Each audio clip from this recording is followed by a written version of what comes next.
But you did go to bed early. I know everything.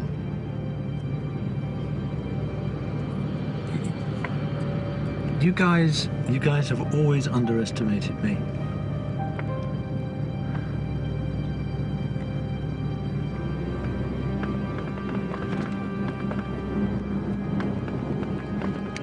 How bad is the eye? Is he worried about going out with it? We can't afford missed performances. We can't afford missed beats or wasted interviews. I mean, everything we do now has got to count. Okay, anything else today? Nope. Okay, bye-bye. Morning, Peter. Good morning. Good morning, Peter. God. What a rigmarole. I mean, I like to keep my trainer going, but it doesn't, getting up at 6:15 in the morning, and then quickly shaving, and then getting ready for the trainer at 6:30, and then making sure it ends on the dot at 7:30, and then racing down and having my muesli and my fruit and whatnot, and then racing upstairs to shower, and then making sure I'm on the dot at 8 o'clock, sort of dressed, coat on, black tie for the Federation of Small Businesses, dinner, find my cufflinks. I sort of feel a bit ragged by about 8:05.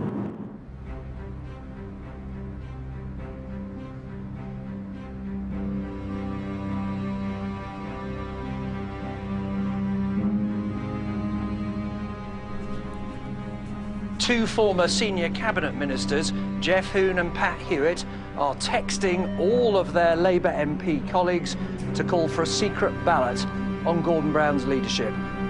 The two former ministers knew exactly what they were about to unleash.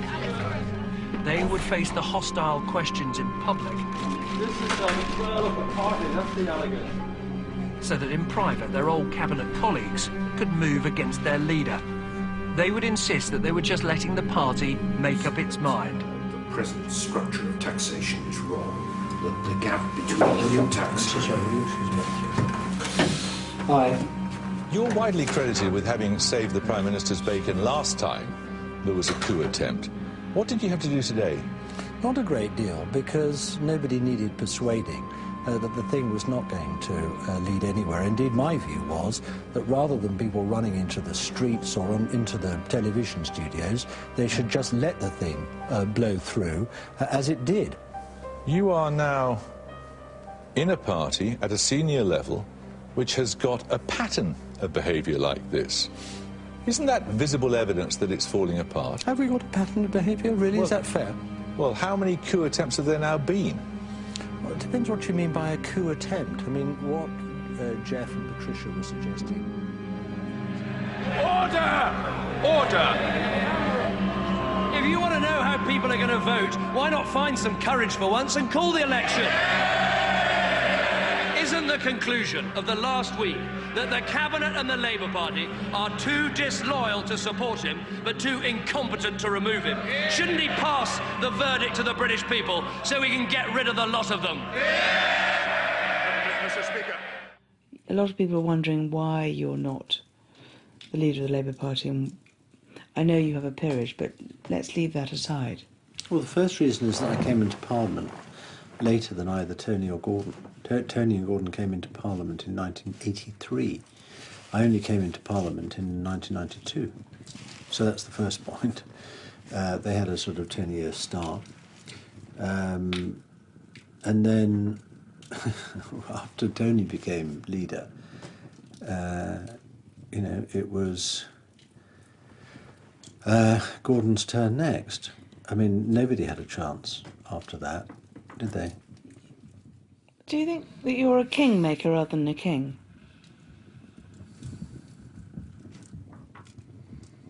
No idea.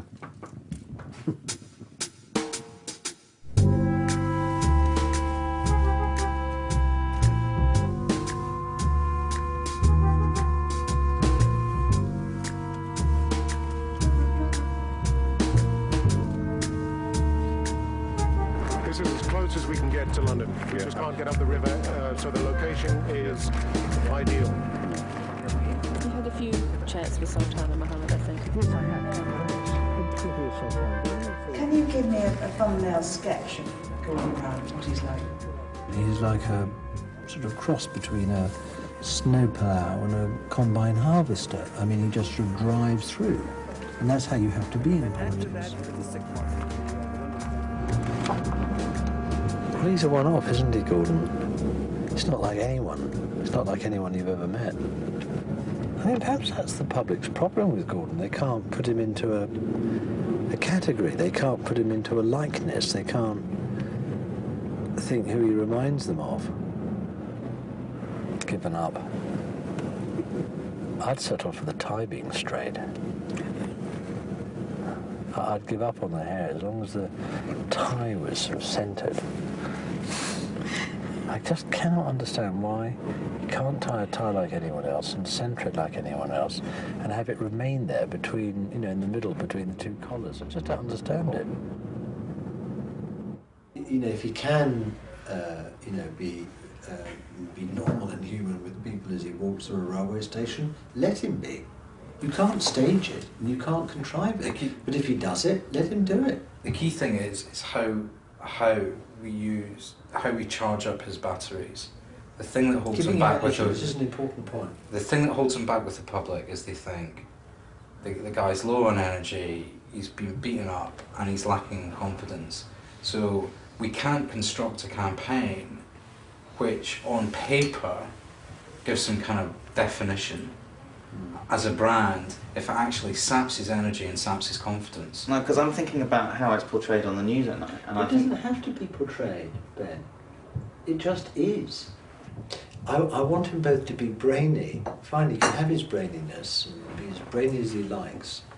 What I also want him to be is sufficiently relaxed and approachable that you know, people, you know, can, you know, conclude that he is, as well as everything else, a human being.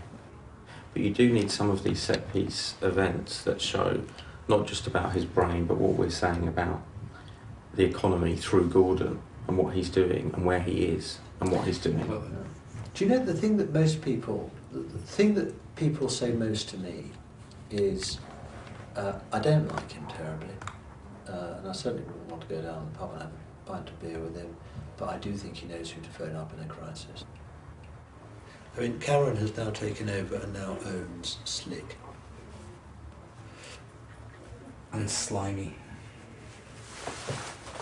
That's what the public say about him. Yeah, I know.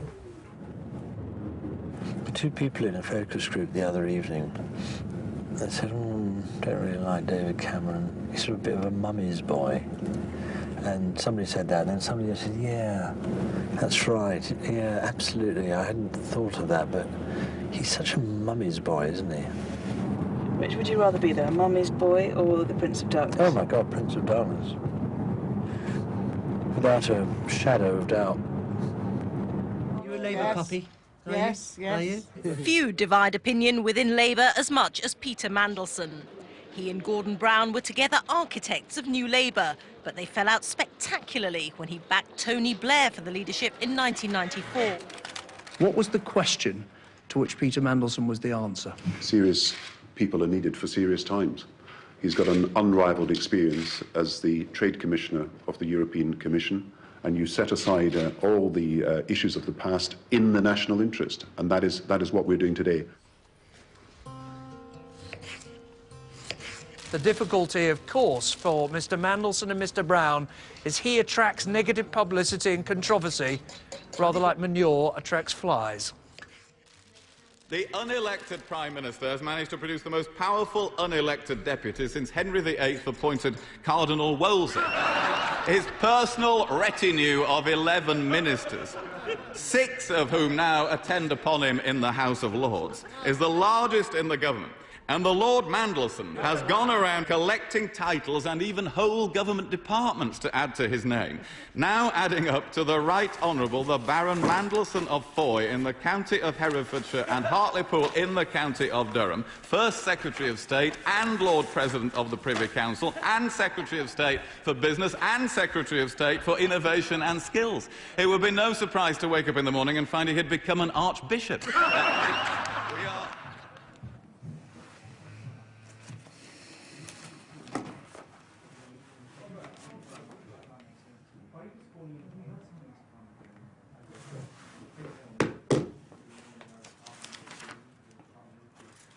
You've always been able to multitask. Multitask, yes. Read and do your BlackBerry and talk. Yes. I've always found myself able to concentrate on more than one thing at a time. Don't know whether it's the political training. Now, let's go over these one by one, but I want there to be a sort of seed bed, regularly watered, of understanding, support, acceptance of what we're doing, why, and where we're going. But the other thing I want to do is to take it into different parts of the country. But I also then want to popularise it. I want it to become, I want to break through the sort of the Westminster Village, and I want the public to get a sense of where future jobs are going to come from, why Britain does still make things and why it needs to make more things and better. No, but the fact is that, you know, we say we've got a growth strategy, but we have yet to show it.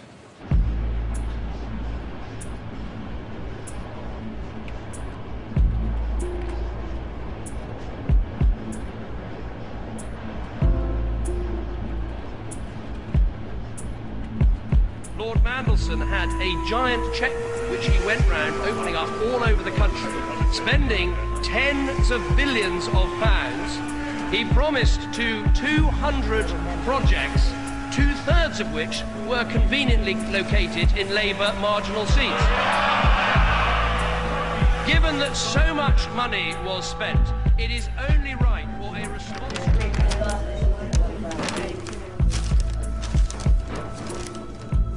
What did Harding do? Well, there's a leader in the Times which I would not normally sort of probably even read, let alone care about, but